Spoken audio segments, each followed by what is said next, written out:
ఈ రోజుల్లో చిన్నపిల్లల నుంచి పెద్దవాళ్ళ దాకా ఆడామక భేదం లేకుండా అందరినీ ఇబ్బంది పెడుతున్న సమస్య ఒకటి ఉంది. ఇదే ఎసిడిటీ. ఇంకా స్పష్టంగా చెప్పాలంటే హైపర్ ఎసిడిటీ. దీని గురించి తెలుసుకుందాం, దీన్ని తగ్గించుకునేటువంటి మార్గాలు తెలుసుకుందాం. అలాగే దీనికి సంబంధించి ప్రభావవంతమైన సురక్షితమైన ఆయుర్వేద ఔషధాలు ఉన్నాయి, వీటిని కూడా ఈ వీడియోలో తెలుసుకుందాం. మిత్రులారా నమస్కారం, నేను మీ డాక్టర్ చిరుమామిళ్ళ మురళీ మనోహర్. ఈ వీడియోలో మనం ఒక ముఖ్యమైన విషయాన్ని తెలుసుకోబోతున్నాం.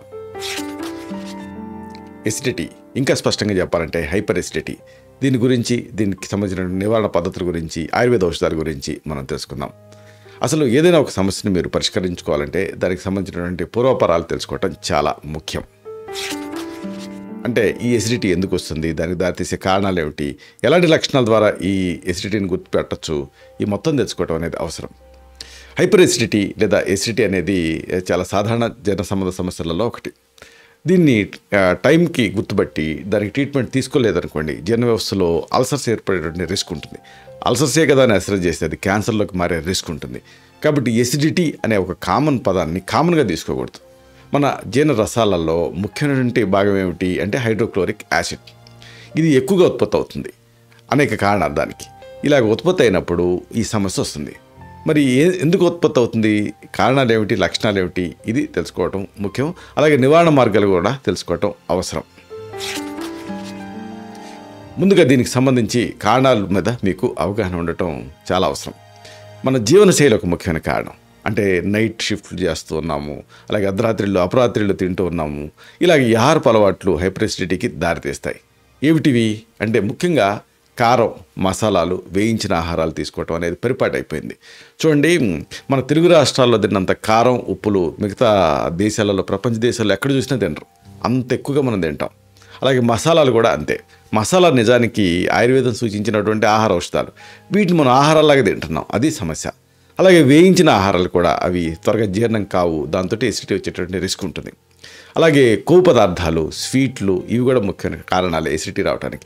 స్వీటు ఎసిడిటీని చల్లబరుస్తుంది అనుకుంటుంటారు, ఎందుకంటే తీయగా ఉంటుంది కాబట్టి అని.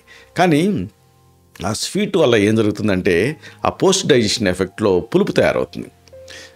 ఆ పులుపు అనేది ఎసిడిటీకి కారణమవుతుంది.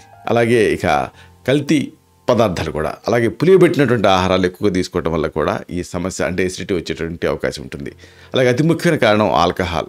ఈ ఆల్కహాల్ చూడండి, మనం ఏదైనా ఒక పుండు మీద స్పిరిట్ పోస్తే అది మండుతుంది కదా బగ్గన, లోపల కూడా ఈ ఆల్కహాల్ ఇదే పనిచేస్తుంది. కాబట్టి ఈ ఆల్కహాల్ లేదా మద్యపానం ఒక కారణం. అలాగే చాక్లెట్ ఎక్కువ తీసుకోవటం, టీ కాఫీలు మెయిన్ కారణం ఎసిడిటీకి. అలాగే వెల్లుల్లి, ఉల్లిపాయలు కూడా. మామూలుగా ఉల్లి చేసే మేలు తల్లి చేయదని అనుకుంటూ ఉంటాం కదా, కానీ రా గార్లిక్ కానీ రా ఆనియన్ కానీ తీసుకుంటే అది ఎసిడిటీకి కారణం అవుతుంది. అలాగే ఎక్కువగా స్మోక్ చేయటం ఒక కారణం. ఇక మానసిక వైరుధ్యాలు, కోపం, భయం, ఆందోళన, ఇలాంటి కూడా మానసిక వైరుధ్యాలు, ఒత్తిడి కూడా ఎసిడిటీకి కారణం అవుతున్నాయి. అలాగే ఇంకొకటి ఏంటంటే ఆతప సేవన, అంటే ఎక్కువగా ఎండకి వేడికి గురి కావటం వల్ల కూడా ఎసిడిటీ వస్తుంది. ఇక కొన్ని మందులు సరే ఉదాహరణకు యాస్పిరిన్, అలాగే యాంటీ ఇన్ఫ్లమేటరీ డ్రగ్స్, ఇలాంటివి కూడా ఎసిడిటీకి కారణం అవుతాయి. అయితే మరి మీకున్నది ఎసిడిటీనా లేకపోతే మరి ఏదైనా సమస్య ఎలా తెలుస్తుంది అంటే ఈ లక్షణాల మీద మీకు అవగాహన ఉండాలి. హైపర్ ఎసిడిటీకి సంబంధించిన లక్షణాలు ఎలా ఉంటాయంటే, ఒకటి ఛాతిలో మంటగా ఉంటుంది, గుండెల్లో మంట అంటారు, అంటే హార్ట్ బర్న్ అని. అంటే యాక్చువల్గా ఉండేది ఏంటంటే ఈ ఎపిగ్యాస్ట్రిక్ డిస్ట్రెస్ ఉంటుంది, ఛాతిలో మంటగా ఉంటుంది. అలాగే గొంతులో మంట ఉంటుంది. ఎందుకు ఉంటుంది అంటే ఆ ఇసోఫేగస్ అంటే అన్ననాళం అనేది ఆ గుండె వెనక ఉంటుంది కాబట్టి, గుండె ముందు ఉంటుంది కాబట్టి, దాంతో ఆ గుండె మండుతుందా అన్నట్టుగా అనిపిస్తూ ఉంటుంది. అలాగే గొంతులో కూడా మంటగా ఉంటూ ఉంటుంది. అలాగే పుల్లటి తేనుపులు వస్తూ ఉంటాయి. ఇంకా వాంతులు, ఇది కూడా ఒక ముఖ్యమైన లక్షణం కింద ఉంటూ ఉంటుంది. కొంతమంది వాంతి చేసుకుంటారు కూడా ఎసిడిటీ ఉన్నప్పుడు. అలాగే తలనొప్పి కూడా ఒక ముఖ్యమైన లక్షణం కింద ఉంటుంది. అలాగే శరీరంలో వేడి ఫీలింగ్ ఉంటూ ఉంటుంది. అన్నిటికీ మించి ఆకలి ఉండదు. మామూలుగా ఎసిడిటీలో యాసిడ్ కదా, ఆకలి ఎక్కువ ఉంటుందేమో అనుకుంటూ ఉంటారు. కానీ ఇక్కడ జరిగేది ఏంటంటే, ఎట్లయితే ఆ పొయ్యిలో ఓవర్గా కట్టెలు కూరితే ఆ అగ్ని ఎట్లా చల్లారుతుందో ఇక్కడ కూడా అంతే. ఓవర్ యాసిడ్ వల్ల మళ్ళీ ఆకలి తగ్గిపోతుంది. మరి దీన్ని ఎలా ట్రీట్ చేసుకోవాలి? దీనికి రెండు ప్రధానమైన మొడాలిటీస్ ఉంటాయి. ఒకటి హోమ్ రెమెడీస్, అలాగే క్లాసికల్ ఆయుర్వేదిక్ డ్రగ్స్. ఈ హోమ్ రెమెడీస్ విషయానికి వస్తే అతి సాధారణ హోమ్ రెమెడీ బాగా వెంటనే రిలీఫ్ని ఇచ్చేది ఏంటంటే చందనం, అంటే గంధం, అంటే మంచి గంధం. దీన్ని సాండ్రాయి మీద అరగదీస్తే ఒక పేస్ట్ లాగా వస్తుంది. లేదు ఈ మంచి గంధాన్ని ఈ పేస్ట్ని నీళ్ళకి కలిపి గోరువెచ్చని నీళ్ళకి ఒక డికాక్షన్లా తయారవుతుంది. దాన్ని సిప్స్లా తాగాలి రోజుకి 3 సార్లు. ఒక దాదాపుగా 10 గ్రామ్స్ నుంచి 15 గ్రామ్స్ వరకు మంచి గంధం పేస్ట్ని ఒక కప్పు నీళ్ళ కలిపి తాగుతూ ఉంటే వెంటనే ఎసిడిటీ చల్లారుతుంది, నిప్పుల మీద నీళ్లు జల్లినట్టుగా. అలాగే మరొకటి అద్భుతమైనది లేత కొబ్బరి గుజ్జు. మామూలుగా మనం కొబ్బరి బోండం కొట్టినప్పుడు లోపల గుజ్జు ఉంటుంది చూసారా, పొరపాటును కూడా దాన్ని పారేయకండి. కొబ్బరి నీళ్ళు తాగిన తర్వాత ఆ గుజ్జుని తీసిమ్మనండి. ఆ లేత కొబ్బరి గుజ్జు స్పాట్లో మీకు ఎసిడిటీని తగ్గిస్తుంది. అలాగే కొబ్బరి నీళ్ళు కూడా కడుపులో మంటని, గ్యాస్ట్రిక్ ఇరిటేషన్ని తగ్గిస్తాయి. ఇక ఏది లేదనుకోండి, సింపుల్గా పటికి బెల్లం కలిపినటువంటి నీళ్ళు కానీ, చక్కెర కలిపిన నీళ్ళు కానీ తాగొచ్చు. దీంతో కూడా ఎసిడిటీ స్పాట్లో తగ్గుతుంది. అయితే షుగర్ ఉన్నప్పుడు మాత్రం ఈ చిట్కాని పాటించకూడదు. రోజులో కొద్దిగా పడుకునే ముందు 200 to 500 ml చల్లటి పాలు తాగుతూ ఉంటే ఎసిడిటీని మీరు కంట్రోల్లో పెట్టచ్చు. ఉదయం, మధ్యాహ్నం, రాత్రి చల్లటి పాలు తాగవచ్చు, లేదా కనీసం రాత్రిపూట. అయితే కొంతమందికి మరీ పడుకునే ముందు పాలు తాగితే మళ్ళీ అది రిఫ్లెక్స్ ఇలాంటి కలగజేసే అవకాశం ఉంటుంది. కాబట్టి మీకు ఇది ఎలా సూట్ అవుతుంది అనేది మీరు చూసుకోవాలి. చక్కటి ఆయుర్వేద ట్రీట్మెంట్స్ ఉన్నాయి, వీటిని మీరు వాడచ్చు. ఆయుర్వేదం ఎసిడిటీని నియంత్రించడానికి మంచి ట్రీట్మెంట్స్ని సజెస్ట్ చేస్తుంది. వీటిలో ముఖ్యంగా మనం చెప్పుకోవాల్సింది అవిపత్తికర చూర్ణం. ఇది ఒక ఫేమస్ ఆయుర్వేదిక్ మెడిసిన్. ఈ పొడిని 3 గ్రాములు పూటకి దీన్ని 50 మిల్లీలీటర్ల వేడి నీళ్ళకి కలిపేసేసి రోజుకి 2 సార్లు 40 రోజుల పాటు తీసుకోవాలి. దీంతో ఒక అడ్వాంటేజ్ ఏంటంటే సుఖ విరేచన అవుతుంది, మోషన్ కూడా ఫ్రీ అవుతుంది. అలాగే తర్వాత మనం చెప్పుకోవాల్సింది సూక్తిన్ ట్యాబ్లెట్స్.